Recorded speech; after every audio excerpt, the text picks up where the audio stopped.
Bienvenue de nouveau dans la série de vidéos Crystal Clear Electronics. Dans la 5e vidéo du 5e chapitre du programme, nous continuons à approfondir nos connaissances sur le multimètre et la loi d'Ohm avec Bella Dani. Je vais maintenant vous donner la parole. Merci, c'est vrai. Aujourd'hui, nous allons approfondir nos connaissances sur la loi d'Ohm, mais nous allons aussi pratiquer l'utilisation du multimètre, vous donner les principales caractéristiques des connexions en série et en parallèle, tout en révisant les dérivations mathématiques. Il y a beaucoup de choses à aborder, alors commençons. Vous avez déjà un peu entendu parler de la loi d'Ohm, mais maintenant, nous allons explorer ses possibilités d'application un peu plus en profondeur. Cette loi exprime que le courant, I, qui traverse une résistance est toujours proportionnel à la tension qui s'y trouve, U. Le rapport des deux s'appelle la résistance, généralement noté par un R majuscule. Et son unité de mesure est l'ohm, signalée par la lettre grecque oméga majuscule, R, égale U divisé par I. D'abord, voyons comment la loi d'Ohm aide à déterminer le résultat des résistances connectées en série et comment ce résultat peut être appliqué. Il y a plusieurs résistances en série. Marquons-les avec R1, R2, R3, R4, etc. Pourrions-nous les remplacer par une résistance de manière à ce que rien d'autre dans le circuit ne change? La réponse à la question précédente est oui. La valeur de la résistance de remplacement doit être aussi élevée que la résistance totale du réseau de résistance d'origine, c'est-à-dire la résistance résultante. Quand on parle du concept de la résistance résultante, il faut toujours préciser de quelle résistance résultante des résistances on parle. Et pour pouvoir calculer cela, en partant de la loi d'Ohm, quelques transformations mathématiques simples établiront une relation relativement simple. Pour que les propriétés du circuit restent inchangées, le même courant doit circuler et la même tension doit être appliquée sur cette résistance de remplacement que sur les résistances d'origine. Le courant qui circule dans le circuit en série est le même partout, noté par I. La tension entre les bornes d'un composant sélectionné sera égale à la somme des tensions sur chaque résistance, voir la loi de Kirchhoff sur les tensions. Désignons cette tension par UT, une tension totale. Et UT égale U de 1 plus U de 2 plus U de 3 plus etc. Sur cette base, en exprimant la tension sur les composants individuels en utilisant la loi d'Ohm, nous obtenons ce qui suit. U de 1 est égal à I multiplié par R de 1, U de 2 est égal à I multiplié par R de 2, U de 3 est égal à I multiplié par R de 3, ainsi de suite, en remplaçant U1, U2, U3 par les termes suivants, I multiplié par R de 1, plus I multiplié par R de 2 plus, I multiplié par R de 3 plus, etc., égale U de T. Évaluons la loi d'Ohm pour ce composant de remplacement imaginaire, c'est-à-dire la résistance équivalente, REC égale U de T divisé par I. En remplaçant nos équations précédentes et en simplifiant avec le courant, nous obtenons les relations suivantes. REC égale R1 plus R2 plus R3, etc. Donc, dans le cas des connexions en série, la résistance résultante est tout simplement la somme des résistances. Cela a deux applications importantes.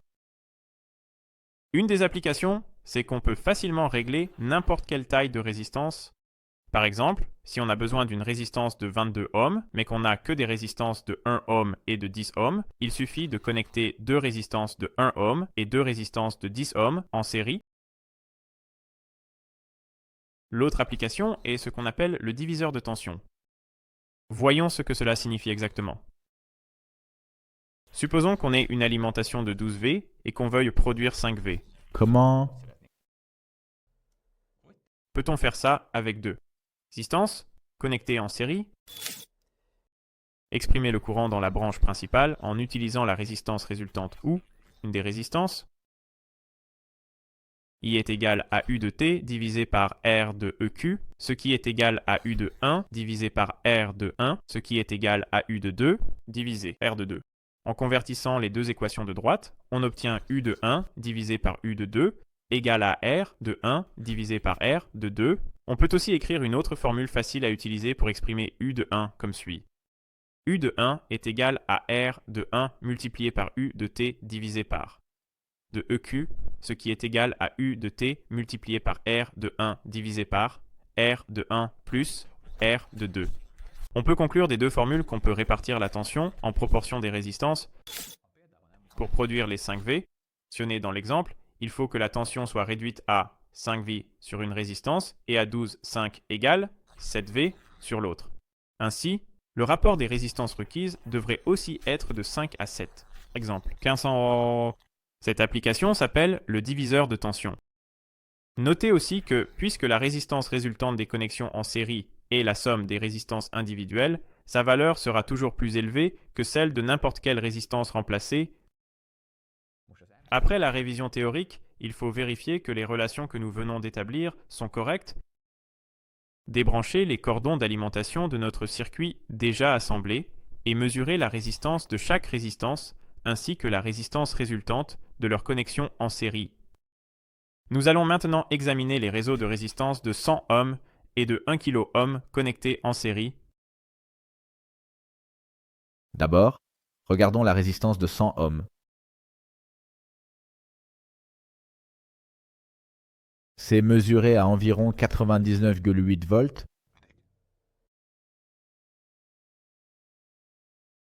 La résistance de 1 kΩ est mesurée à 997. Un décompte rapide donne une résistance résultante de 1097 ohms.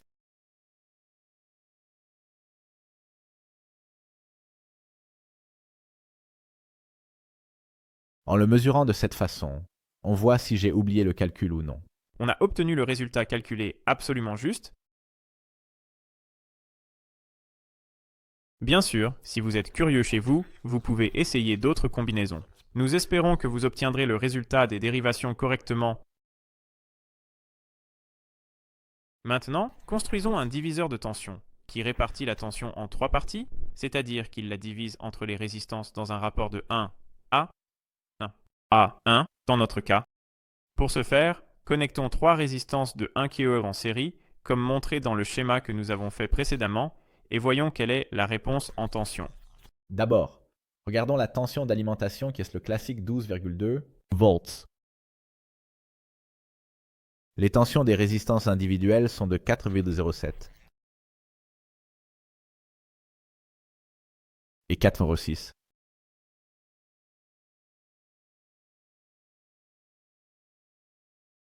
Et aussi 4,06. C'était vraiment bien de voir qu'on a pu diviser notre alimentation en 3 parties égales.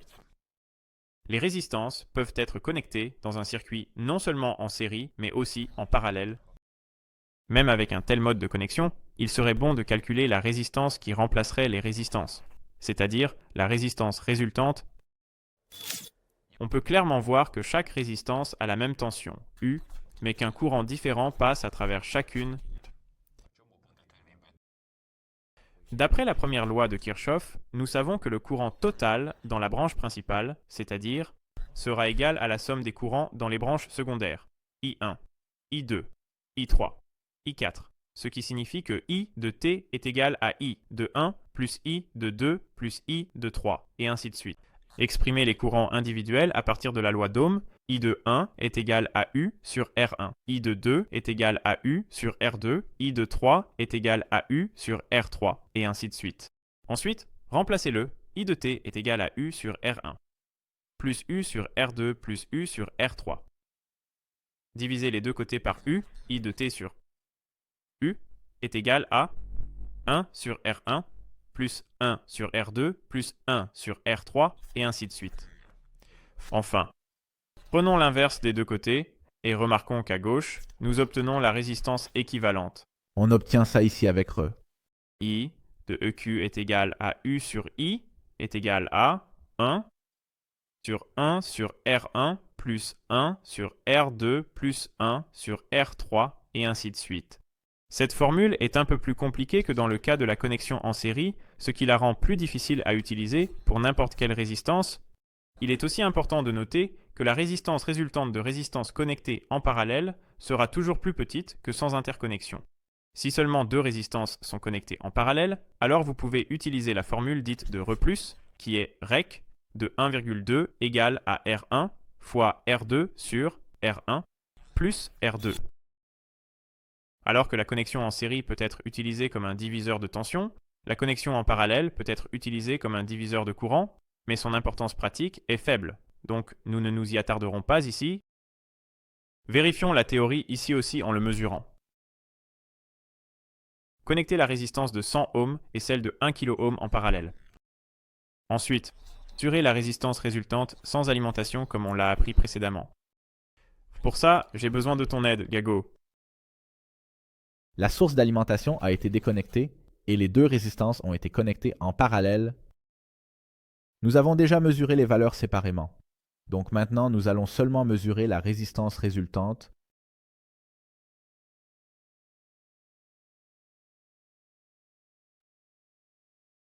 C'est 9,9 ohms.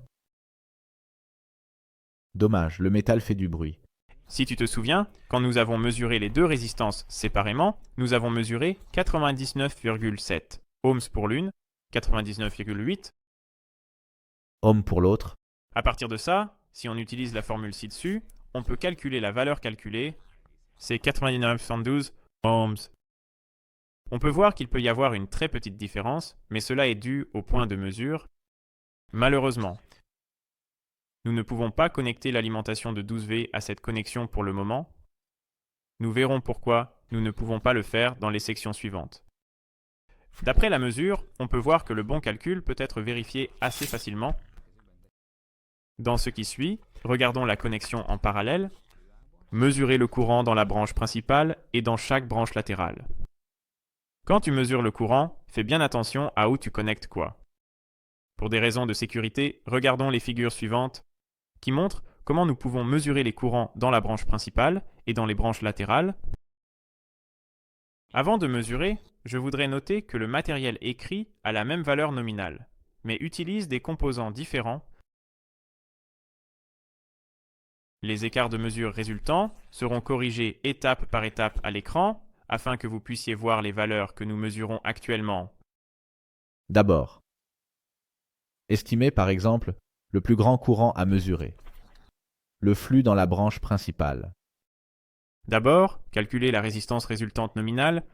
Pour cela, en utilisant les exemples précédents, nous aurons une résistance résultante du système de 434,2 ohms, dont le courant circulant dans la branche principale pour nous est d'environ 28,23. Approximately milliamperes. Cela nous donne environ 28,23 mA. Donc, la limite de 200 mA est sûre à utiliser. On peut voir. Faites bien attention pendant les mesures, déconnectez l'alimentation pendant le démontage. Assurez-vous également de ne pas court-circuiter le tube de laboratoire avec le multimètre. Alors, Gergo. Voyons ce qu'on peut dire sur le courant qui circule dans la branche principale et le courant qui circule dans les branches individuelles en prenant des mesures. Ensuite, nous allons essayer de vérifier si la première loi de Kirchhoff est effectivement respectée. D'abord, mesurer le courant qui circule dans le courant principal.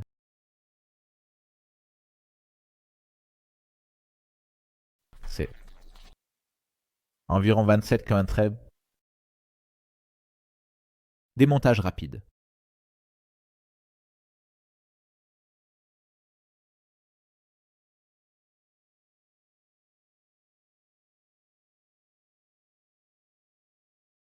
Je suis content, tu prêtes attention, tu débranches l'alimentation chaque fois. Puisque tu as dit que c'est comme ça qu'il faut faire, alors je vais le faire comme ça. Toi, son chaste. Les milliampères, c'est le premier.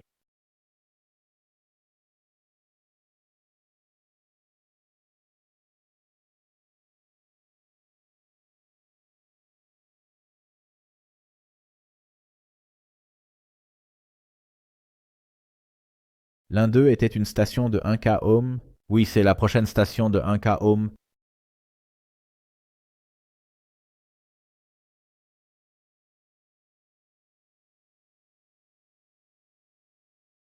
Je vais avancer, mais où es-tu allé? Encore une fois, c'est en coupure, je suppose. La prochaine résistance de 1 k ohm est à 12,19.